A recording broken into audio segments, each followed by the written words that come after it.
A reading from the Holy Gospel according to Luke. Jesus said to his disciples, "I have come to set the earth on fire, and now I wish it were already ablazing. There is a baptism with which I must be baptized, and how great is my anguish until it is accomplished. Do you think that I have come to establish peace on the earth? No, I tell you, but rather division. From now on, a household of 5 will be divided, 3 against 2, and 2 against 3.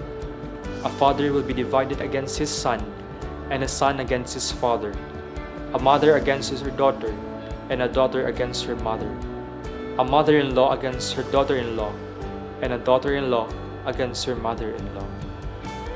The Gospel of the Lord.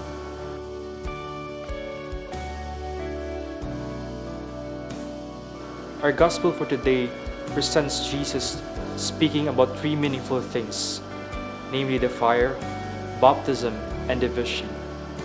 It is hard to decipher what Jesus meant when he said this, but it calls us to a deeper reflection to unravel its true meaning and relevance in our daily lives.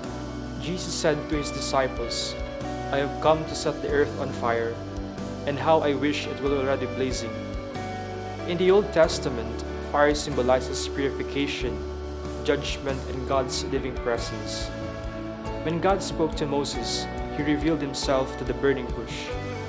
This same fire was revealed again on the day of Pentecost, when the apostles and Mary were filled with the gifts of the Holy Spirit to the tongues of fire. This fire is not destructive in nature, but a life-giving one. A fire that purifies, illuminates, and sanctifies the people of God. In the next part of the Gospel, Jesus also said, "There is a baptism with which I must be baptized, and how great is my anguish until it is accomplished." This baptism that Jesus refers to is his suffering and death, which he will undergo to save us. It is a prefiguration of what is to come and the way he will fulfill his mission. By virtue of our baptism, we share in the suffering of Jesus. We partake in it by experiencing also our own sufferings, brought by our own desire to follow him. Our baptism reminds us that we are not born in this world for nothing, but with a purpose. The purpose of fulfilling the mission of Christ to proclaim the good news to all the nations. The last thing he speaks of is division. This part of the Gospel may confuse us believers and ask, if Jesus is the Prince of Peace, why would he come to divide? Is it not contradictory to what he preaches and lives? But my dear brothers and sisters, the division that Jesus is speaking about is the reality of true discipleship. Like fire, it is not destructive by nature, but rather a result of Christ's radical message and the call to follow him wholeheartedly. This is the cost of true discipleship. And here, we are reminded that if we want to follow him, we must be ready for the challenges that we may encounter along the way, especially within our families.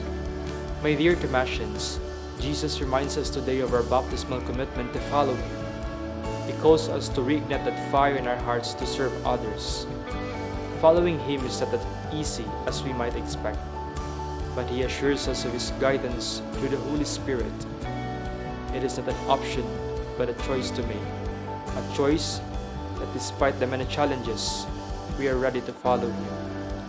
As we continue in our academic journey, I hope that like our studies and work, may we find time also to reflect on this. Lastly, all of us are reminded that we are not baptized for nothing, but for the mission that Christ himself has entrusted to us. Challenges may arise along the way, but he assures us of his help to overcome them.